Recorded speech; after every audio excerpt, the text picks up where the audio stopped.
తెలుగు రాష్ట్రాల ముఖ్యమంత్రులకు గోషామహల్ ఎమ్మెల్యే రాజాసింగ్ అయ్యప్ప స్వాములకు సంబంధించి ఒక విజ్ఞప్తి చేశారు.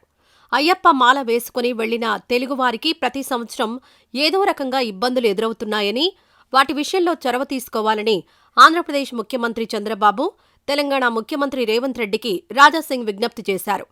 ఈ మేరకు ఆయన ఒక వీడియోను విడుదల చేశారు. ఆంధ్రప్రదేశ్, తెలంగాణ రాష్ట్రాలతో పాటు ఇతర రాష్ట్రాల నుంచి అయ్యప్ప స్వామి దర్శనానికి వెళ్లిన వారికి కేరళలో ఇబ్బందులు ఎదురవుతున్నాయని ఆయన అన్నారు. ఆంధ్రప్రదేశ్లోని గోదావరి జిల్లాకు చెందిన అయ్యప్ప స్వాములు సమూహంగా వెళ్లగా వారికి దారి తెలియక పోలీసులను అడ్రస్ అడిగితే అసభ్యకరంగా సమాధానం చెప్పారని ఆవేదన వ్యక్తం చేశారు. కేరళ పోలీసులు ప్రభుత్వం నుంచి మన స్వాములు ప్రతి సంవత్సరం ఈ తరహా అవమానాలను ఎదుర్కొంటున్నారని అన్నారు. నా పేరు నాగబాబు అండి. ఆంధ్రప్రదేశ్ లో పశ్చిమ గోదావరి జిల్లా ఉండి నేను దర్శనానికి వచ్చానండి. వస్తుంటే ముందు బంగారు మెట్లు ఎక్కి అలా వెళ్ళానండి. తిరిగి వస్తే మళ్ళీ ఇటు వచ్చాను. ఒక ఆఫీసర్ వచ్చి దర్శనం అవ్వలేదని అంటే జిప్పిప్పు చూపిస్తున్నాడండి.